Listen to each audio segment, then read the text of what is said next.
আসসালামু আলাইকুম। এখন শুনবেন সংবাদ শিরোনাম। সংবিধান সংস্কার পরিষদ নিয়ে সংসদে জামায়াত আমির ও স্বরাষ্ট্রমন্ত্রীর বিতর্ক। ১৩৩টি অধ্যাদেশ যাচাই বাছাই করে ২ এপ্রিল রিপোর্ট দেওয়ার নির্দেশ স্পিকারের।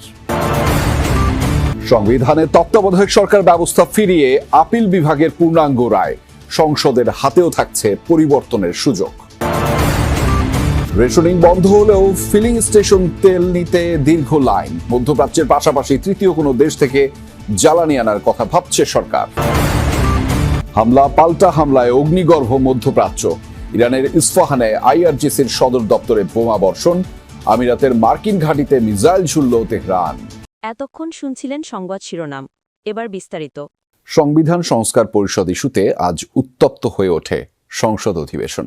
পয়েন্ট অব অর্ডারে বারবার এ নিয়ে বক্তব্য উপস্থাপন করেন বিরোধী দলীয় সংসদ সদস্যরা। জবাবে স্বরাষ্ট্রমন্ত্রী বলেন, রাষ্ট্রপতির সংবিধান সংস্কার পরিষদের অধিবেশন ডাকার বৈধ কোনো ভিত্তি নেই।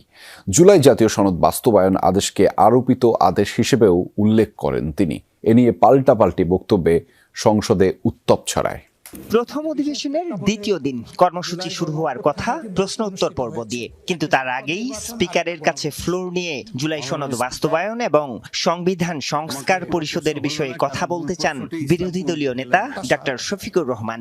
তবে নিজ সুযোগের বাইরে প্রশ্ন উপস্থাপন করায় সেই সময় ডক্টর শফিকুর রহমানকে থামিয়ে দেন স্পিকার। পরে জনগুরুত্বপূর্ণ নোটিশ নিষ্পত্তি নিয়ে সংসদ সদস্যদের বক্তব্যের সময় আবারও ফ্লোর নেন বিরোধী দলীয় নেতা। ভোটের ফলাফলের গেজেট প্রকাশের ৩০ দিনের মধ্যে সংবিধান সংস্কার পরিষদের সভা আহ্বান না করায় উদ্বেগ প্রকাশ করেন তিনি। বিরোধী দলীয় নেতার বক্তব্যের জবাব দেন স্বরাষ্ট্রমন্ত্রী সালাউদ্দিন আহমদ। প্রশ্ন রাখেন, গণভোট নিয়ে রাষ্ট্রপতি আদেশ দিতে পারেন কিনা। বলেন, গণভোটের রায় বাস্তবায়ন করতে হলে আগে সংশোধন করতে হবে সংবিধান। রাষ্ট্রপতির ভাষণের উপর বক্তব্যে বিরোধী দলীয় সংসদ সদস্যদের বক্তব্যে উঠে আসে সংবিধান সংস্কার পরিষদ ইস্যু। জুলাই সনদ বাস্তবায়নে সরকারের সদিচ্ছা নিয়ে প্রশ্ন তুলেন বিরোধী দলের সংসদ সদস্যরা। অধিবেশন মুলতবির পর বিরোধী দলীয় নেতা গণমাধ্যমকে বলেন, সংসদে এর সমাধান না হলে রাজপথে নামবেন তারা। তবে তার আগে এ নিয়ে সংসদেই আলোচনার জন্য ঈদের পর স্পিকারের কাছে নোটিশ দেওয়ার কথা জানিয়েছে বিরোধী দল। শিক্ষা ব্যবস্থার আধুনিকায়ন, সামাজিক নিরাপত্তা বেষ্টনীর বিভিন্ন সুবিধাকে একসাথে নিয়ে আসার আলোচনা হয়েছে সংসদে। একই দিন অন্তর্বর্তী সরকারের ১৩৩ অধ্যাদেশ যাচাই বাছাই শেষে বিশেষ কমিটিতে পাঠানো হয়েছে। ২ এপ্রিলের মধ্যে কমিটিকে রিপোর্ট দিতে বলেন স্পিকার। এছাড়া সরকার ও বিরোধী দলের সংবিধানে তত্ত্বাবধায়ক সরকার ব্যবস্থা ফিরিয়ে পূর্ণাঙ্গ রায় প্রকাশ করেছেন আপিল বিভাগ। বহুল আলোচিত এই মামলার পূর্ণাঙ্গ রায়ে বলা হয়েছে, সবশেষ অবসরপ্রাপ্ত প্রধান বিচারপতি হবেন তত্ত্বাবধায়ক সরকারের প্রধান। আইনজীবীরা বলছেন, তত্ত্বাবধায়ক সরকার গঠনে পরিবর্তন করার সুযোগ রয়েছে সংসদের হাতেও। ২০১১ সালে আপিল বিভাগের এক রায়ে পঞ্চদশ সংশোধনীর মাধ্যমে সংবিধান থেকে বাদ পড়ে তত্ত্বাবধায়ক সরকার ব্যবস্থা। এর মাধ্যমেই বাংলাদেশের রাজনীতিতে সংঘাতের সৃষ্টি হয় বলে দাবি বিএনপি ও জামায়াত সহ রাজনৈতিক দলগুলোর।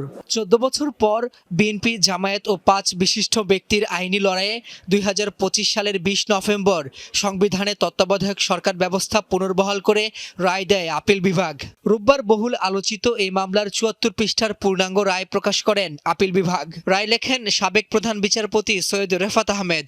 রায়ে বলা হয়, আগামী নির্বাচন থেকেই তত্ত্বাবধায়ক সরকার ব্যবস্থা কার্যকর হবে। তত্ত্বাবধায়ক ব্যবস্থা বাতিলের রায়ে নানা ত্রুটি ও পূর্বের বিচারকদের অযাচিত হস্তক্ষেপের কথা উঠে আসে পূর্ণাঙ্গ রায়ে। পূর্ণাঙ্গ রায়ে সবশেষ অবসরপ্রাপ্ত প্রধান বিচারপতি হবেন তত্ত্বাবধায়ক সরকার প্রধান, এমন বিধান বহাল রাখে আপিল বিভাগ। তবে আইনজীবীরা বলছেন, তত্ত্বাবধায়ক সরকার গঠনের বিষয়ে বর্তমান সংসদ আলোচনা করে সিদ্ধান্ত নিতে পারবে। তবে এখন দেখার বিষয়, রায়ের আলোকে নির্বাচনকালীন তত্ত্বাবধায়ক সরকার ব্যবস্থা গঠিত হয় নাকি নতুন কোনো প্রক্রিয়া অনুসরণ হয়।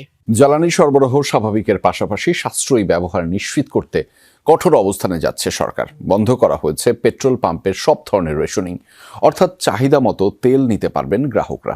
আর মার্কেটে অপ্রয়োজনীয় লাইটিং বন্ধ না করলে সরকার কঠোর ব্যবস্থা নিচ্ছে বলেও জানিয়েছেন জ্বালানি প্রতিমন্ত্রী।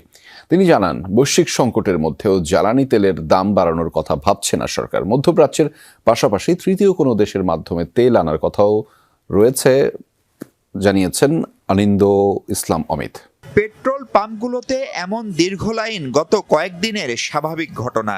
ঘন্টার পর ঘন্টা লাইনে থেকে বাইকে 2 লিটার আর প্রাইভেট কারে মিলছিল 10 লিটার তেল। ঈদের 4-5 দিন আগে সেই সিদ্ধান্ত বাতিল করলো সরকার। বলছে মূলত ঈদযাত্রা নির্বিঘ্ন করা আর জ্বালানি সরবরাহ আশানুরূপ হওয়াই এই সিদ্ধান্ত। মন্ত্রণালয়ে প্রতিমন্ত্রী আরও জানান, যুদ্ধের কারণে জ্বালানির টালমাটাল বাজারের প্রভাব সামলাতে সম্ভাব্য সব চেষ্টা করছে সরকার। রাশিয়া সহ একাধিক উৎস থেকে জ্বালানি আমদানির আশাবাদের কথাও শোনান তিনি। আসছে বোরো মৌসুম, ধানের উৎপাদন নিশ্চিত করতে সেচের জন্য বাড়বে বিদ্যুতের চাহিদা।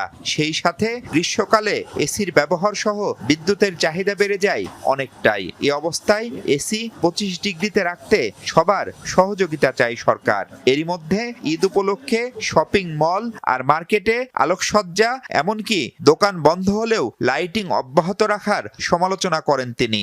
রোববার দোকান মালিক সমিতি সহ ব্যবসায়ীদের সাথে বৈঠক করে এসব বন্ধ করার তাগিদ ছিল প্রতিমন্ত্রীর। মুহুর্মুহু হামলা, পাল্টা হামলায় অস্থিতিশীল পুরো মধ্যপ্রাচ্য। রোববার ভোরে ইরানের ইস্ফাহান শহরে তাণ্ডব চালিয়েছে যুক্তরাষ্ট্র ইসরায়েলের যৌথ বাহিনী। মূল টার্গেট ছিল আইআরজিসির সদর দফতর। ইরানের বিরুদ্ধে সবাইকে একজোট হওয়ার আহ্বান জানিয়েছে যুক্তরাষ্ট্র। এদিকে থেমে নেই তেহরানও। সিজিল সহ বিভিন্ন প্রকার ক্ষেপণাস্ত্র দিয়ে শত্রুপক্ষের উপর হামলার হুঁশিয়ারি দিয়েছে বিপ্লবী গার্ড বাহিনী। হরমুজ প্রণালীতে যুক্তরাষ্ট্রের উপস্থিতি নিয়ে জানিয়েছে আপত্তিও।